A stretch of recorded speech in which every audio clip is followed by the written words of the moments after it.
Please find a seat, settle down, stop talking.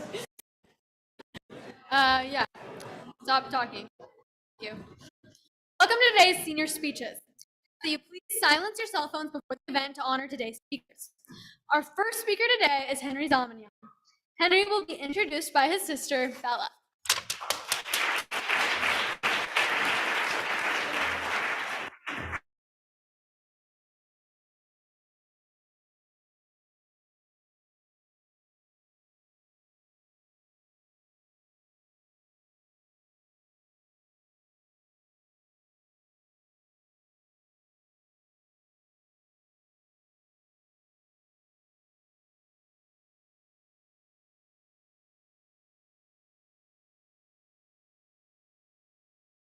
Please shut up, I just want to watch the movie. While talkativeness can sometimes be a weakness, it can also come in handy. For example, a few weeks ago, my brother drove me out to Krispy Kreme to get donuts. I was ordering, and before I could say everything I wanted, I had already gone to the register. Henry knew I hadn't finished my order. I knew I hadn't finished my order, but still I was too nervous to say anything about it. I just stood there thinking about the fact I didn't finish my order instead of actually telling the person he could do something about it. But then this chatty saint my person to finish the rest of the order for me. I went home that day with more appreciation for my brother and the proper amount of donuts. If my brother is one thing, he is an advocate and protector. I know he will always be there for me if I need him. He's there to fend off obnoxious people or creepy guys, or make sure I get pickles on my sandwich because I asked for pickles. Anyway, to circle back, I love my brother. I couldn't ask for a better one to grow up with. He's helped me develop as a person, kept me out of trouble, and been my personal chauffeur for the past 2 years. So I'm happy to introduce him. Here is Henry Zalmanyan.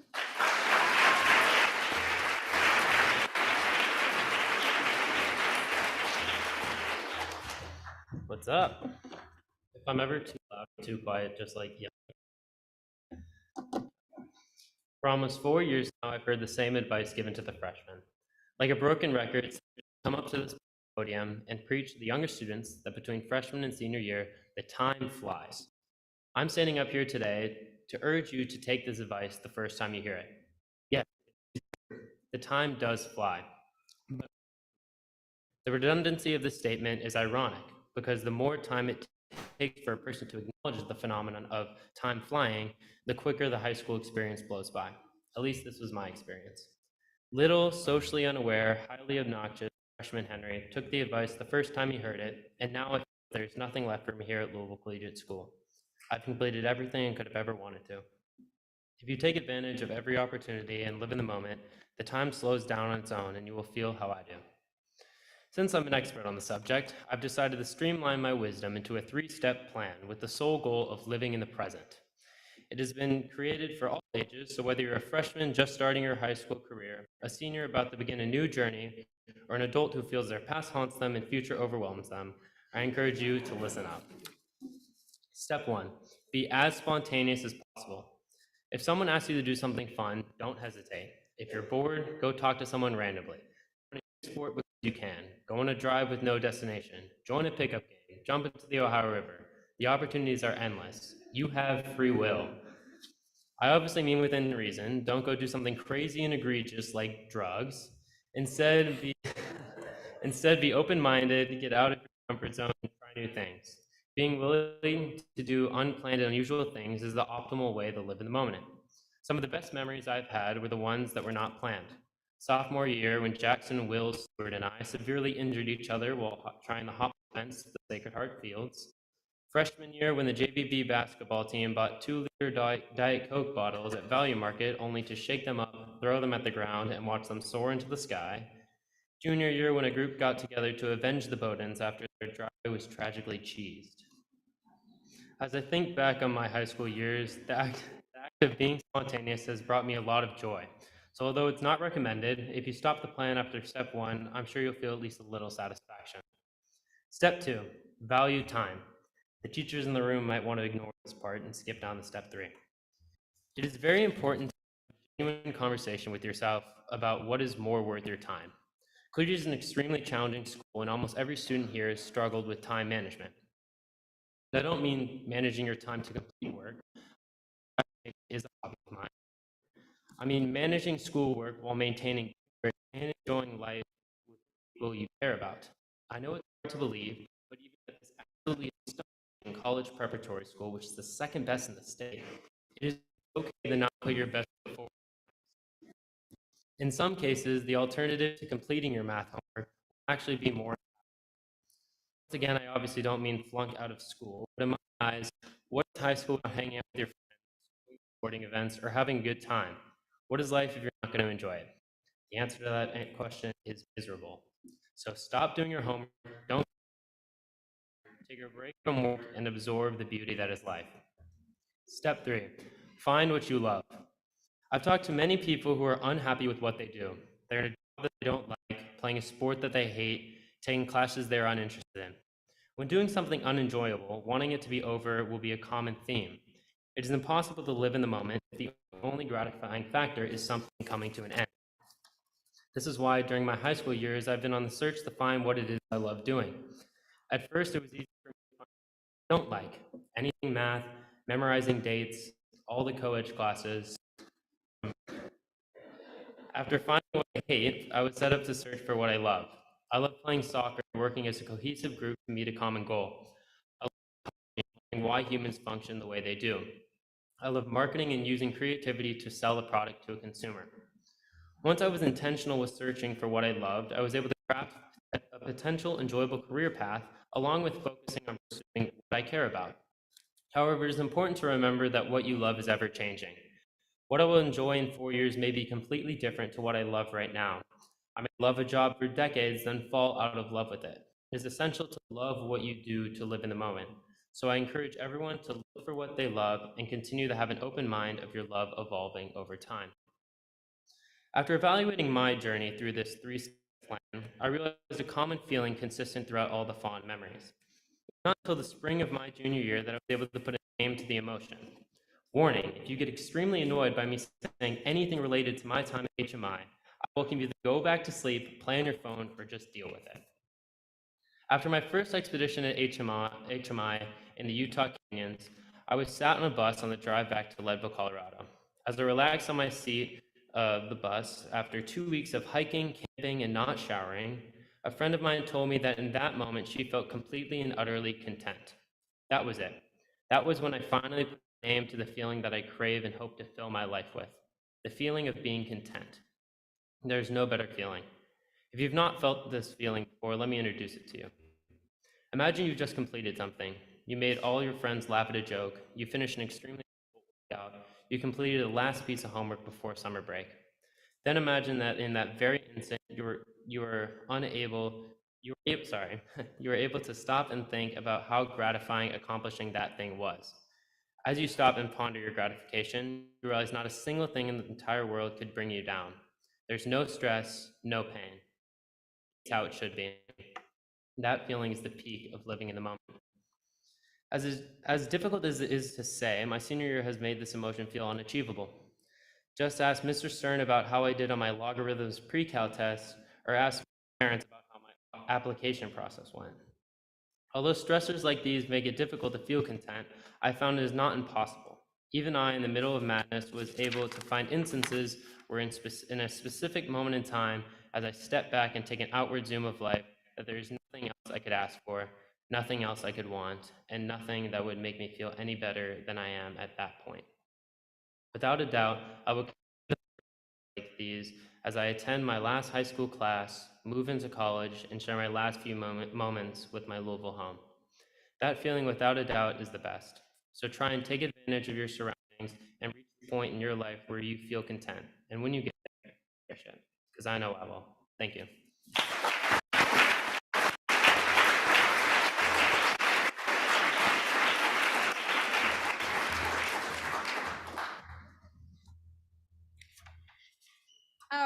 speaker today is Pi Bowden.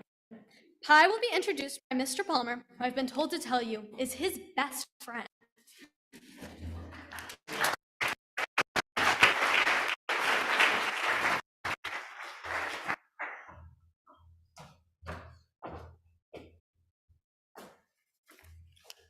Pi's special gift, he tells everybody they're his best friend. So much in life comes down to timing, and getting to follow Bella and her introduction of her brother is a tough slot to have drawn for me, but I'm going to try. If you haven't figured it out yet, I'm going to guess everybody in here knows. Yes, I am Jack Palmer's dad.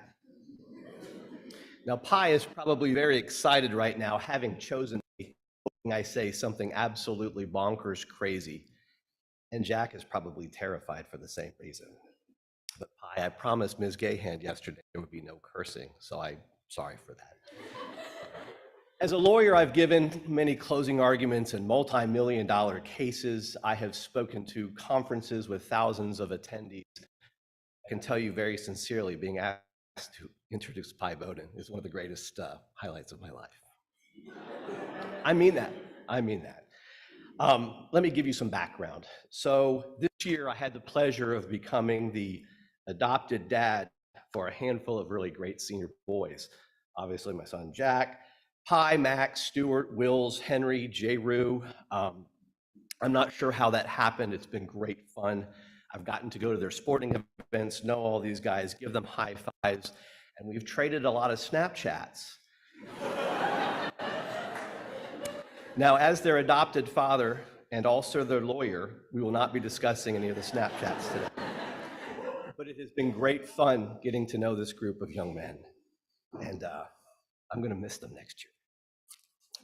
Now, Dale, as their adopted father, college tuition is still on you. How did I go about meeting Pi? And let me introduce all of that to you. The French have a word. The word is je ne sais quoi. Perfect timing. Je ne sais quoi. It is a word that literally has no translation into the English language. What a perfect word to describe Pi. But if you Google je ne sais quoi, you will see it described as, and I wrote it down, an indescribable and special quality, something so pleasing it cannot adequately be described in words. Something so pleasing it cannot adequately be described in words. I submit to you, ladies and gentlemen, if you're seeking a word to describe the young man born into this world with the name of Powhatan Blackwell Bowden, what better word can there be? I do have a few thoughts, so let me get to them. As you all heard last week from Jack Palmer, he came to Collegiate as a freshman 4 years ago, knowing nobody, relevant as he might have told you. Lo and behold, Pi Bowden was the first kid he met on day one. There's an importance in life to being your day one friend, and I'll get to that. Your ride or die friend who's been with you through thick and thin. The first night Jack got home, he asked him what parents do. Hey Jack, did you meet any new kids? And Jack said, he's a man of few words. Yeah. So we said, who'd you meet? And he said, Pi. Now it took a couple of minutes to understand that Pi was his name. But we said, what's Pi like, Jack? And in a word, he captured the essence of Pi Bowden. He said, Dad, he's chill. And man, was Jack right.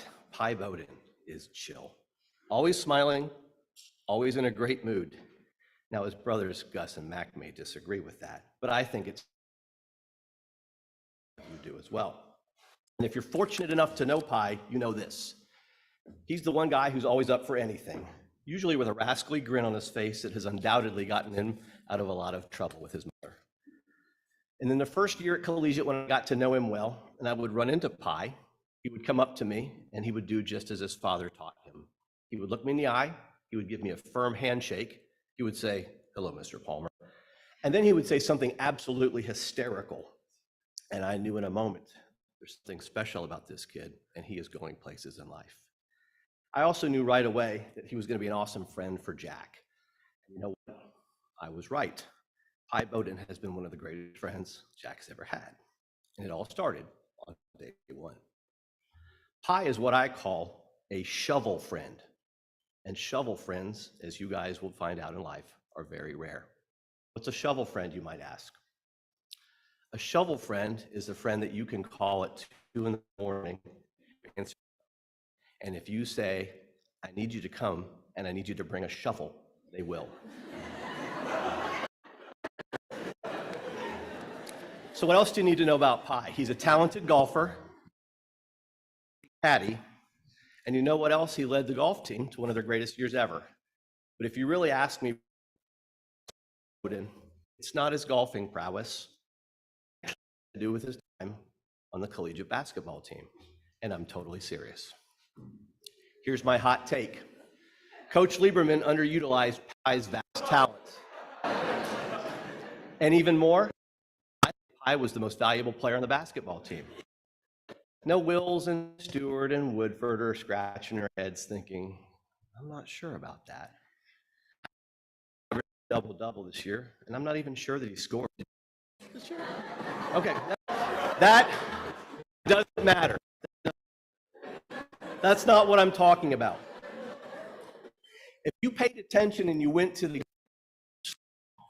when Pi was not in the game, the guy on the bench cheering on his friend, yelling for his friends, heckling the referees, and the guy at the first time out that was the first kid to bounce out onto the floor and dap up his teammates. That's the kind of guy he is. More importantly, he was the high five guy. Before the game, when they're doing the introductions, who came out and gave all the high fives to his friends. What everybody on that team knows, and what all of you know, you should know, is that Pi Bowden always has your back. And that's a guy I want on my team in life. So as Jack Harlow so eloquently said, there comes a time where I reach a point where I've got to make a point, and so I'm going to make a point. Class of 23, you guys are going to go to some great schools very soon. Here's my advice. Stay in touch with Pi Bowden. Text him, send him DMs, snaps. Someday, he's going to do some epic things, and you're going to want to be there. He may be the mayor of Louisville. You may see him on the cover of GQ or Fortune after he makes $1 bazillion with a great dating app that he's going to develop. Some of you might even work for him as your boss. Mac, I'm talking to you. Mac, if you need a reference, let me know. Be sure to remember, though, where you heard it first. Pi Bowden is going places in life.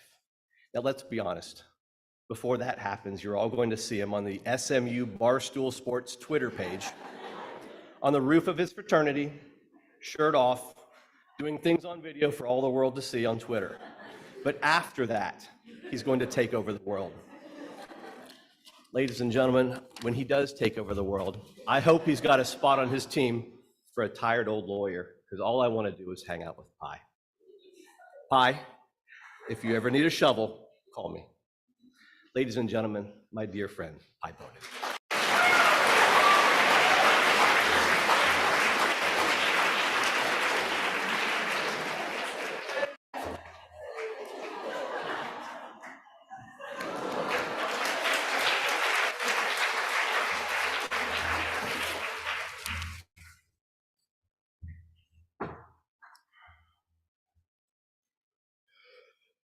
Good morning.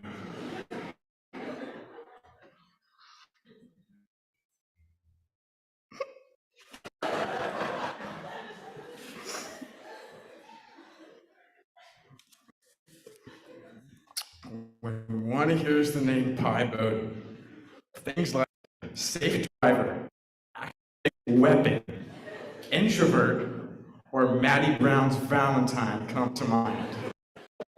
But I can tell you that not all of those things are true. I'm not sure. I'm loud and obnoxious. I'm scared to be bald when I grow up. I was bound to be an extrovert the day I was born, as I was blessed by my parents with the greatest conversation starter anyone could ever have. A weird name. Being named after a dessert, not only say hello in conversation, but try to explain the whole backstory to my real name. Because I'm named Palatine, and because it's pretty clear that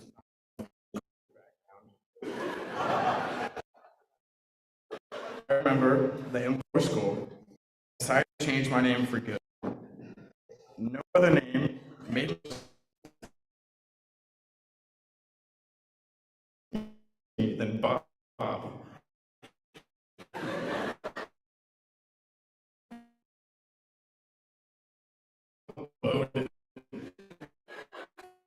So for weeks, no. As this problem was addressed to my parents, they were shocked to write that in all my art projects and homeworks, I wrote Bob Bowden.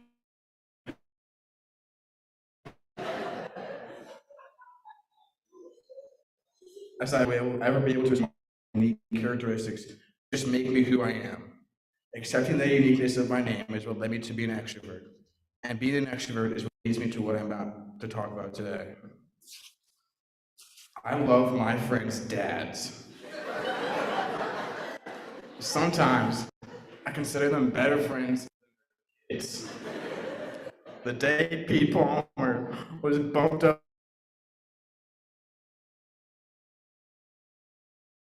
on my best friend list on Snapchat, I understood that I might more than I'll miss out.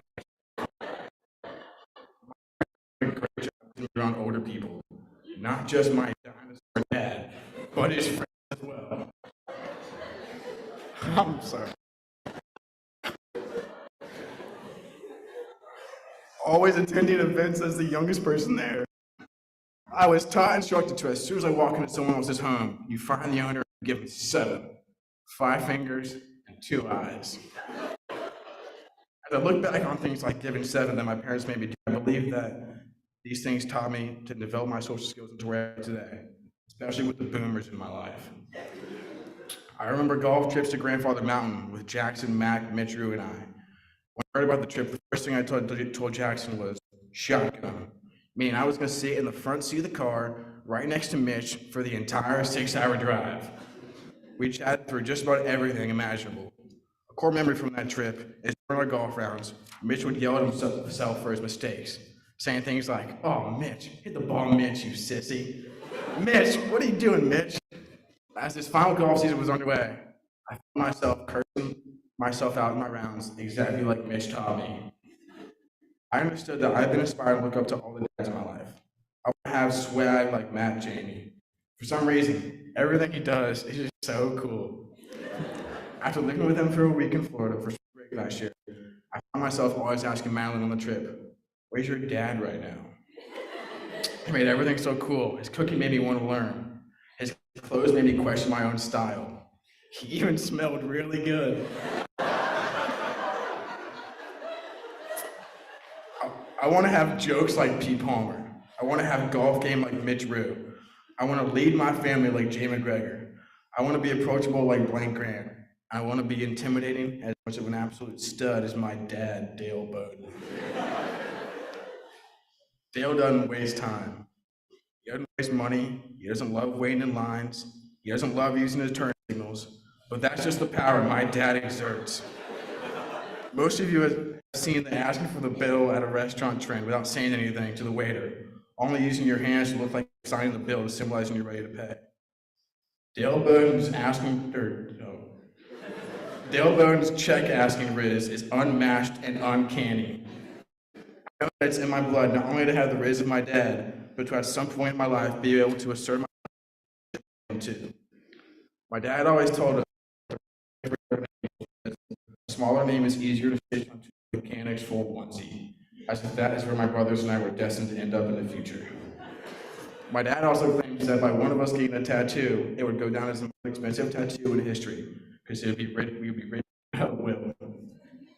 This is a good reminder for me to keep my shirt on spring break. But now that I've matured into a soon adult in every state, I see value in what my dad and dads around me have all taught me. How it's okay to hold yourself to high standards. How making others laugh and connecting with others, not your generation, can show to be so valuable. How you can still be so well managed, dressed, and scented when you're a little older. How family is always the most important thing. And how as much as I might think I know what's best for me, a lot of the time I don't. You might be wondering how my connection with the dads in my life influenced me as a young man. Because at this moment, though I don't believe I'm a dad, I've picked up some old man habits. Some may think that my near-death experience regarding fire and balls would be, but a heart attack can only change a man so much. Out of all my old man habits, the one I love the most is poker. Part of winning poker is picking who you play with. When I play with people like Quay, Andrew, Ramey, Kyber, Reese, Noah, Colin, Henry, Ryan, or Kron, I know it's free money. But when Ben Abbott walks to the table, that money might go to the wallet. I play cash games. As of now, I find myself $4,000 in the hole. But I believe poker is a committed hobby and nothing more. They say 99% of before they win big. And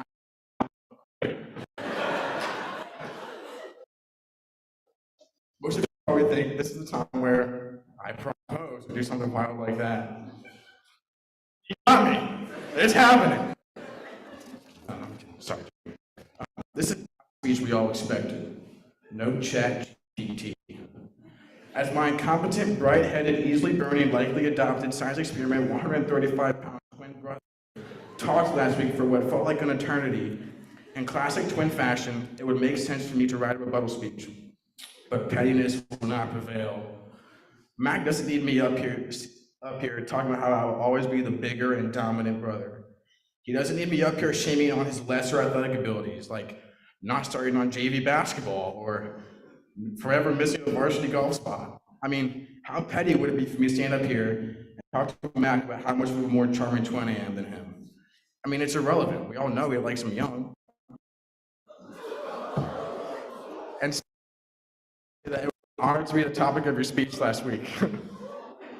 The potential of separating the next 5 months, I am proud of, and am yet to fully process. I will always have my brother's back, and I know he will have mine. I hope we get to rule SMU together. Being at Ecclesia for so long, I've gotten so used to the people and lifestyle that it will be difficult to go away in a few months. I've grown up a lot in the past 14 years. I have to shave my face now, something still so foreign to Jackson Rowe. I will miss hanging in Ms. Page's office. I will miss Pepsi Torlini Day. I will miss the pep rallies. I'll miss my advisory. Most of all, I'll miss my friends. I'll miss how Jackson always used to play wave crashing noises to fall asleep. I will miss Stewart's unusually sharp sharpness. I will miss hearing about more useless, expensive things Quinn buys. I will miss Woodford's loud laugh, making everything so much more funny.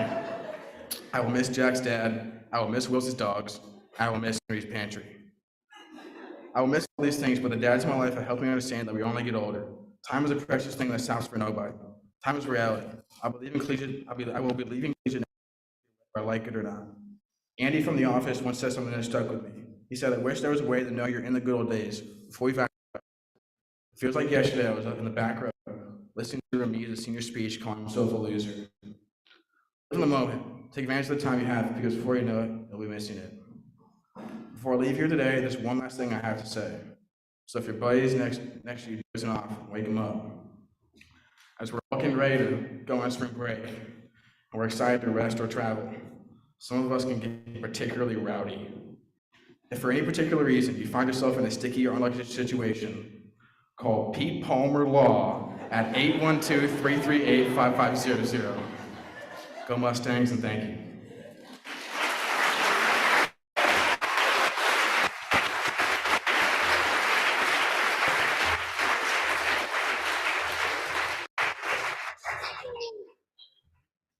Our third speaker today is Walker King. Walker will be introduced by Mr. Wozniak.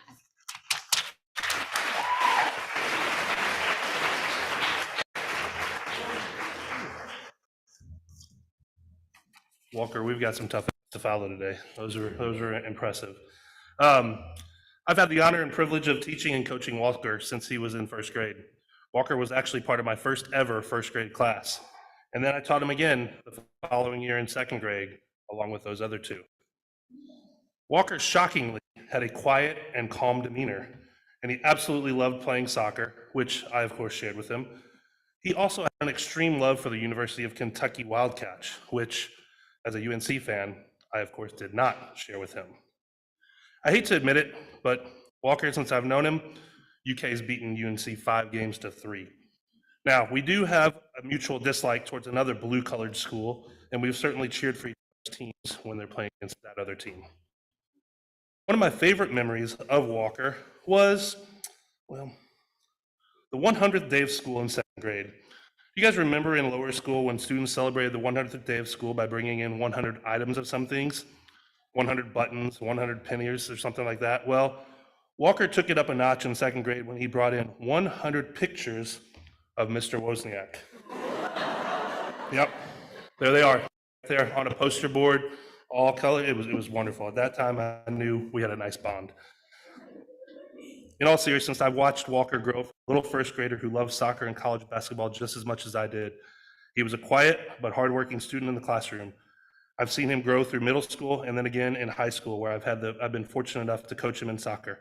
This quiet, calm demeanor in the classroom carries over to the pitch, where he's always steady and in control, a solid player, even when getting some teeth busted against Manual. Yes, that was a scary moment. Walker might be quiet and calm in general, but he's a fierce competitor who I could always count on. While all these things are true of Walker, his love for UK, great soccer player, quiet, calm demeanor, fierce competitor, most importantly, Walker is overall a great person. It's been an absolute joy watching him grow over the years, and I'll truly miss him when he's gone. Our team and our school are a better place because of Walker. I'm honored to be here today, and so extremely proud of the young man you've become, Walker King.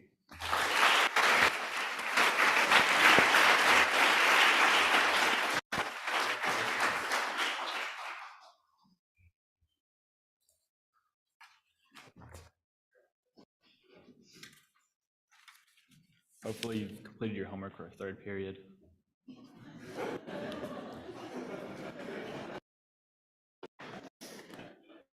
Throughout my entire life, I have been labeled as quiet. I honestly think the reason is because I care about what people think of me.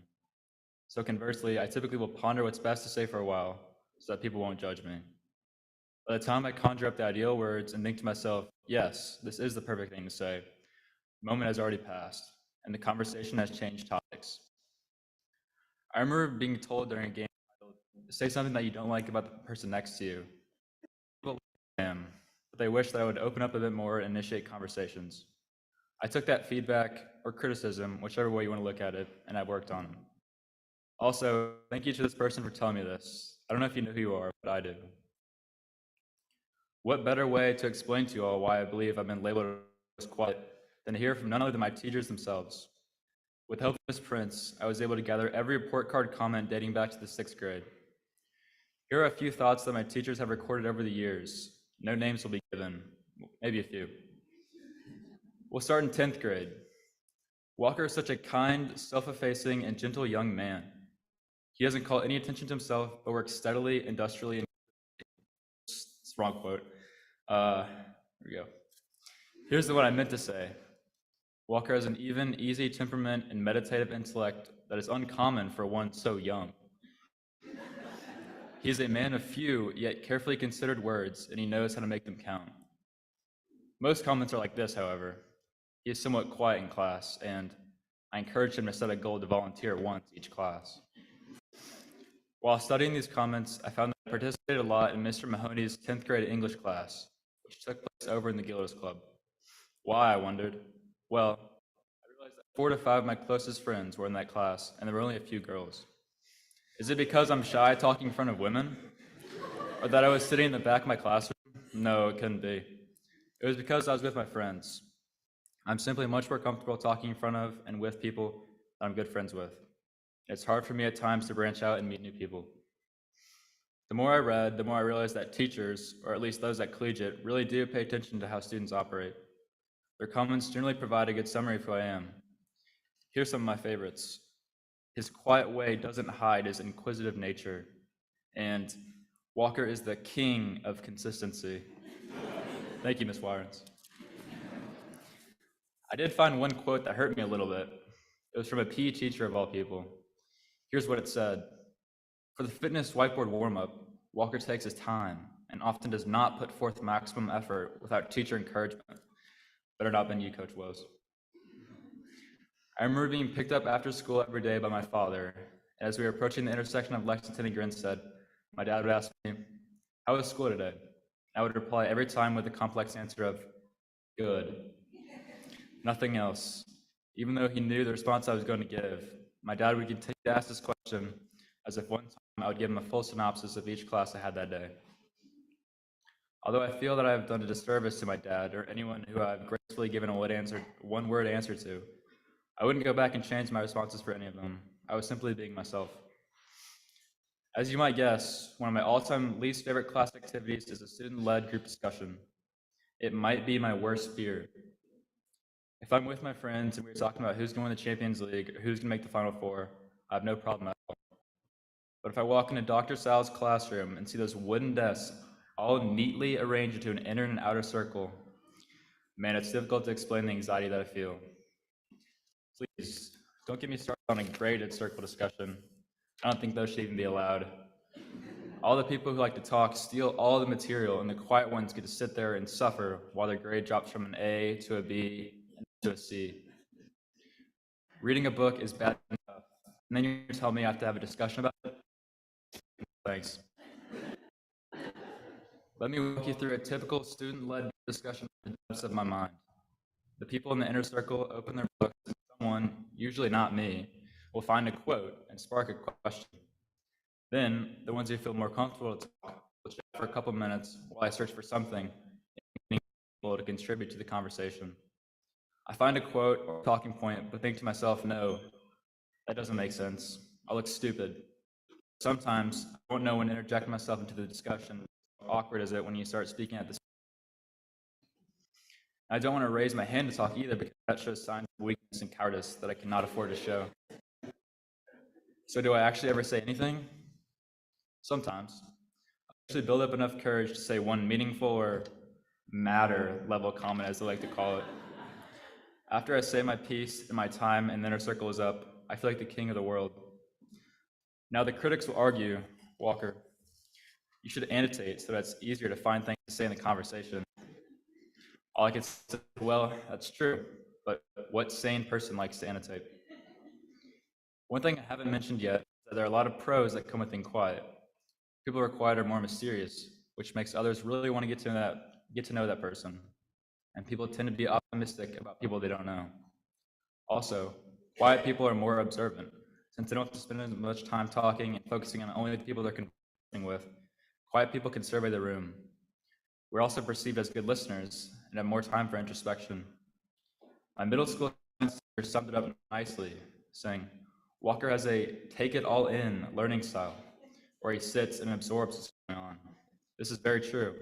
I often find myself reflecting on my thoughts and feelings, and helps me gain greater self-awareness. There are also some downsides that less outspoken people have to deal with. First, people assume that I am shy or unapproachable. While I don't believe this is the case, it's possibly the vibe that people feel. Next, I have missed out on social opportunities. During my first couple of years of high school, I didn't attend a lot of social events or even hang out with my friends that often, even when I was asked, something that I regret. Finally, quiet people can be perceived as inconfident. I wouldn't necessarily agree with this though, and my middle school teacher wouldn't either, as he says, Walker is a thoughtful young historian with a quiet confidence that goes well beyond his years. What I've learned from these experiences is that it's okay to just be your authentic self. Being yourself is so valuable. Everyone has their struggles and deals with hardships on a daily basis. Many times, nobody knows what the person is going through because it's so easy to fake being okay. From speaking with my peers about what troubles them, I found a common theme amongst their problems. Everyone seems to worry about how others perceive them. I do it too. However, the important thing is to be who you are. Don't worry so much about what people think, because you'll find yourself becoming someone that really isn't you on the inside. Many times, I've thought I needed to change who I am so that I would be more well-liked. But now, I realize that I don't need to change, because eventually, people start to see the good in others. I'm okay being the more reserved kid rather than the super outgoing one. Everybody in the room is perfect just the way you are, so don't allow yourself to be someone that you're not. Thank you. Greg.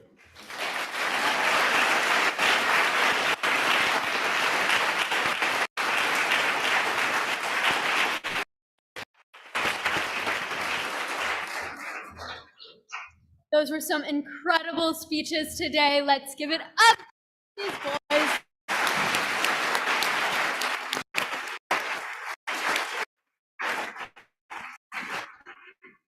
And now